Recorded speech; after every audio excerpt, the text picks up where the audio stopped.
Trataba muy despectivamente a sus enemigos, ¿no? Siempre estaba discutiendo, siempre estaba peleándose con alguien, siempre estaba activo, se tenía energía ilimitada. Sarmiento era un enloquecido por las minas, por ejemplo, y no te lo cuentan en el colegio. A los 70 años le escribe a su ex amante, véngase conmigo a vivir al Paraguay, a los 70 años. Mujeriego, conquistador, provocador, era un personaje que en general en todos los aspectos de su vida traducía lo mismo, ¿no? Es decir, una cosa medio avasallante y muy presente que incluso a veces cansaba a otros, ¿no? Es decir, porque era como, bueno, basta. La relevancia de Sarmiento en la historia argentina se ve reflejada en la frase con la que concluye su himno: Padre del aula, Sarmiento inmortal. ¿Es una acción de guerra ocupar las casas y mantener a los parientes de los buscados como rehenes? El juicio a la Junta fue algo tremendo. Realmente una experiencia devastadora. Señores de pie, por favor. Un juicio ejemplar me conmovió profundamente. ¿Son objetivos militares los niños recién nacidos? Me costaba dormir, lloraba. Habíamos logrado llevarlos al banquillo de los acusados, ya eso era una maravilla, ¿no? Fueron actos criminales comunes que nada tienen que ver con la guerra.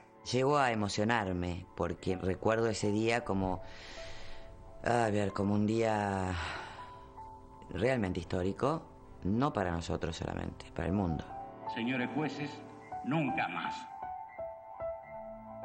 El 13 de diciembre de 1983, Alfonsín decretó la realización de un juicio sumario a las 3 juntas militares que usurparon el poder entre 1976 y 1983 por los delitos de homicidio, privación ilegal de la libertad y aplicación de tormentos a detenidos. El tema de las juntas a mí me emocionó profundamente. Yo recuerdo que llegué a casa, me embargó una suerte de llanto profundo, muy profundo.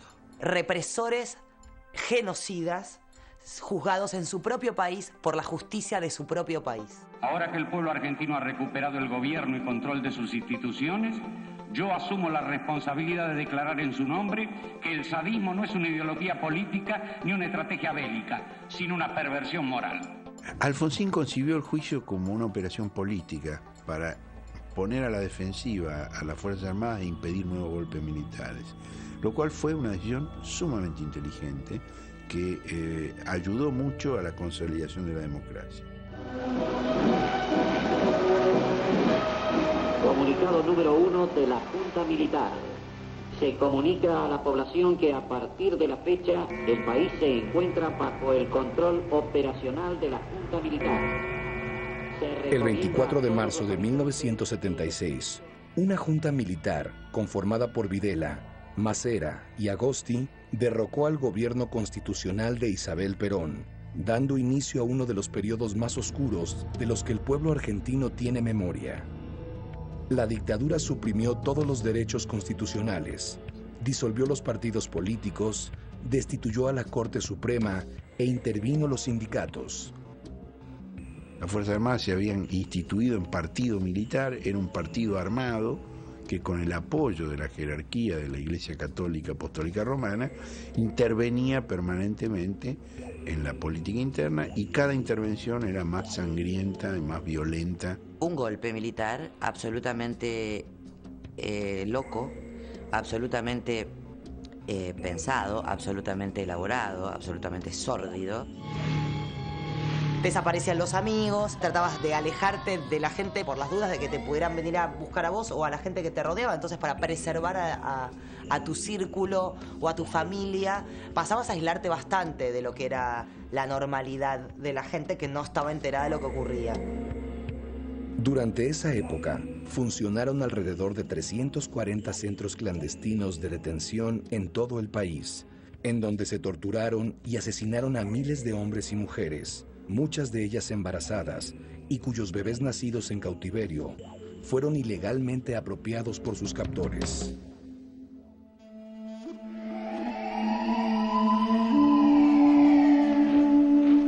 Entran a mi casa con tanques, un operativo enorme, soldados a los tiros. Nosotros estábamos cenando y le dicen a mi mamá que se lo tienen que llevar a mi papá para una serie de averiguaciones. Mi padre desapareció en el año 76, yo tenía 4 años.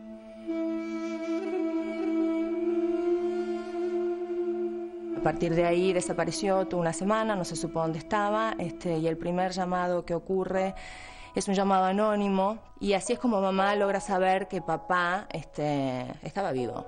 Mi vieja fue a hacer la denuncia de la desaparición de mi papá al regimiento primero, que era la vuelta de mi casa, y lo tenían ahí y le decían que no estaba. He tenido un noviazgo con un chico más grande que también era un militante muy brillante y que lo sacaron de la casa delante de sus madres y sus hermanas a balazos y estuvo en la cacha.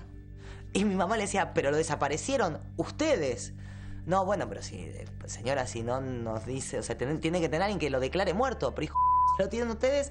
Si ustedes no me dicen dónde lo tienen y si lo mataron o no lo mataron, yo no puedo hacer nada. Tucumán, 24 de septiembre. Como si la voluntad de Dios quisiera demostrar sobre estas tierras de cuánto es capaz el ejército argentino cuando lucha por la libertad, la paz y la justicia para su pueblo. La dictadura elige el método clandestino de secuestro, tortura y asesinato, sin juicio, sin defensa, sin legalidad, creyendo que, como dijo una vez Videla, el desaparecido no existe, no tiene entidad, desapareció. Con la fantasía de que es posible hacer ese recorte a cuchillo en la realidad y que la sociedad no va a reaccionar, que se puede desaparecer a 10.000 o a 20.000 o a 30.000 personas sin que eso, digamos, modifique el equilibrio de la sociedad.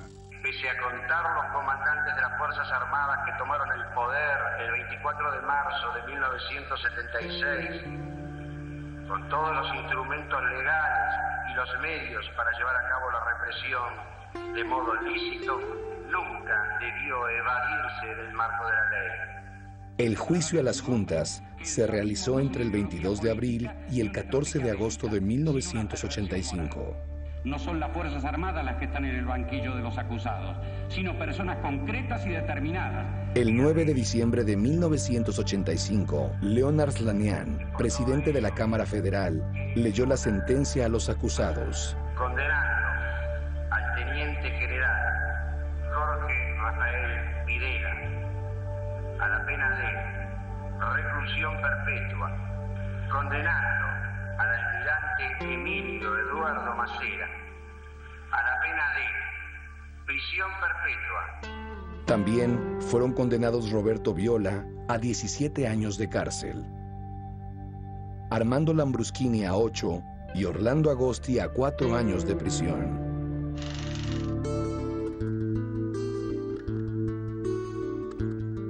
Hasta ese momento nadie se hacía cargo que tenía tu familia secuestrado, que la habían matado. Entonces era casi una irrealidad lo que vivías. Una persona que había vivido con vos y que de golpe no había partida de defunción, no había tumba, no había nada. El juicio vino también a poner un poco de parches a pedazos que faltaban en la historia de uno. Alfonsín decide restablecer la juridicidad.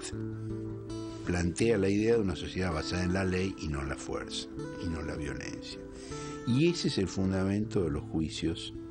A partir de ese juicio y de la condena que propugno, nos cabe la responsabilidad de fundar una paz basada no en el olvido, sino en la memoria, no en la violencia, sino en la justicia. Esta es nuestra oportunidad y quizá sea la última. Bueno, yo cubrí durante 9 meses, desde que comenzó hasta que terminó el juicio, 12 horas por día, y fue una experiencia devastadora. Este proceso ha significado, para quienes hemos tenido el doloroso privilegio de conocerlo íntimamente, una suerte de descenso a zonas tenebrosas del alma humana. Escuchar todos los días, de lunes a viernes, de 9 de la mañana a 9 de la noche, los testimonios desgarradores de las crueldades monstruosas, aberrantes que se cometieron en la Argentina. Y ver gente torturada, tirada en el piso en medio de roedores. Fue una experiencia que me marcó en una forma irreversible. ¿Usted participaba en operativos de detención de personas? Negativo, yo accionaba las armas, no detenía. ¿Usted accionaba? Las armas. ¿Qué es accionar las armas? Apretar el gatillo. Y en ese juicio por primera vez se nombra a mi papá. O sea, alguien que había estado secuestrado con mi viejo en un centro clandestino de detención nombra a mi papá como uno de los que estaba. Internamente fue la convicción de que, bueno, de que lo que había pasado, de que mi papá había existido y lo habían secuestrado y se lo habían llevado. Por un lado contento, ¿viste? Contento porque eran juzgados. Por otro lado los veía entrar y se me revolvía el estómago, ¿viste? Verlo a Videla ahí leyendo un libro sobre espiritualidad, ¿viste? Como que había salvado a la patria, como que lo volvería a ser, como un enviado de Dios. Costaba después salir a la calle y volver a la realidad cotidiana, que era chata, vulgar, y se producía el fenómeno adictivo de esperar que se volviera a abrir el tribunal para la sesión del día siguiente. No he venido a defenderme.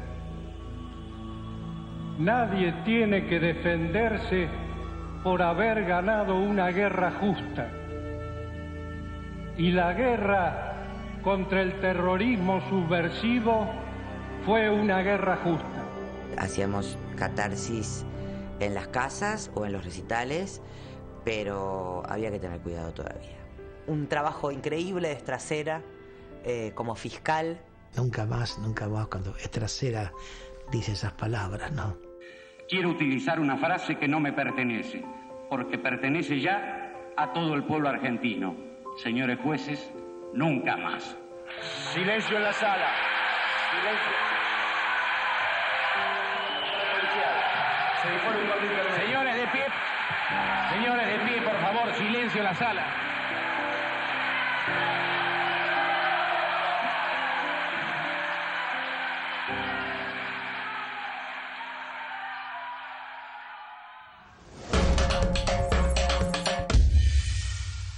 Un tren anuncia su última llegada a la estación del parque. El solar de la vieja estación tiene su destino. Allí se construirá el nuevo Teatro Colón. Es como un pedazo grande de cultura. En el momento que entré me emocioné. Se vive libertad. 2 décadas son el compás de espera para el arte desde la demolición del viejo Colón. Siempre fue una cosa agradable entrar al Colón. Finalmente, en mayo de 1908 va a cambiar la fachada del Teatro de la Plaza de la Victoria por la graciosa arquitectura de tendencia francesa del flamante Coliseo. Es una sala totalmente magnífica. Si el Colón te dice que sí, algo grande ocurrió en tu vida. La cita es el 25 de mayo. Los muros de la ciudad dicen del estreno y de ver